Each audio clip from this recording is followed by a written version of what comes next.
Jadi mana kalamullah. Artinya kita ambil kalam tu dengan mana lafaz perkataan. Kalau kalam dengan mana nama sifat yang ada di zat, hak tu kalam arti perkata, sifat maknan hak tu qadim ada pada zat Allah. Tapi hak nak bicara kita ni kalamullah dengan mana lafaz kalam lafzi, maka terjemah kita perkataan. Pak kita saling lagi cakap pe. Adakah kecek pe? Tu macam itu. Kecek pe, perkataan, cakap pe. Tu perbicaraan. Ada banyak yang kata tu. Kita ambil situ dulu.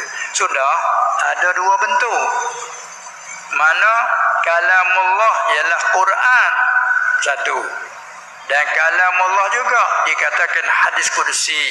Hadis sifat dengan kudusi nak keluar dengan hadis jadikan dengan nabawi.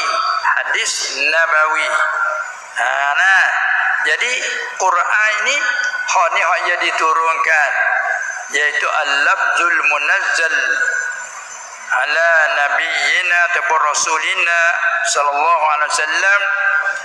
Lagi pula al-muta'abbadu bitilawatihi. Tu makna dia. Quran tu ialah lafaz yang dibaca. Kalamullah lah perkataan yang dibaca, yang diberibadatkan dengan semata-mata baca.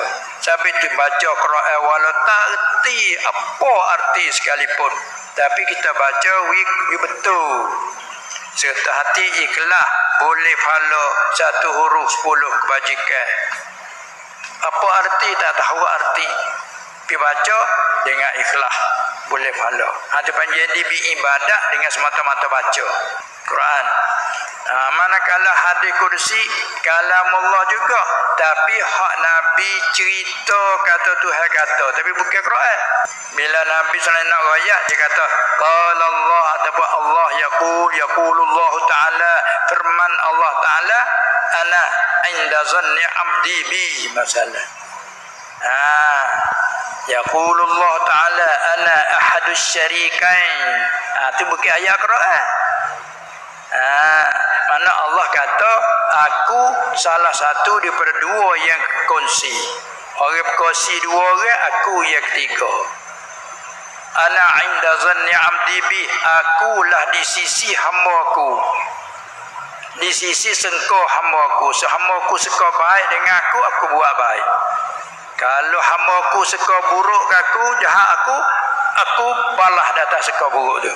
Jadi aku bila hadis kudusi aku kena ke Allah Ta'ala.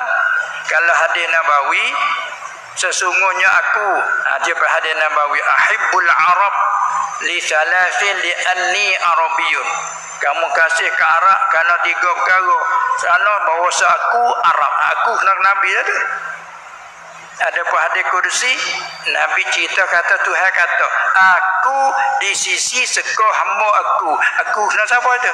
Kena ke Tuhan. Tapi ayat Quran bukan ayat Quran tu, banyak hadis kudusi. Pak kita nak buat ibadat dengan tu sebab Quran tak boleh. Cuma kita buat mengaji baca apa Tuhan kata. Tak boleh nak ambil isi kandungan, nak wirti apa je dia kata. Tu ada pun ibadat apa Quran dia baca ibadat je tak jadi ibadat kan. Itu saja.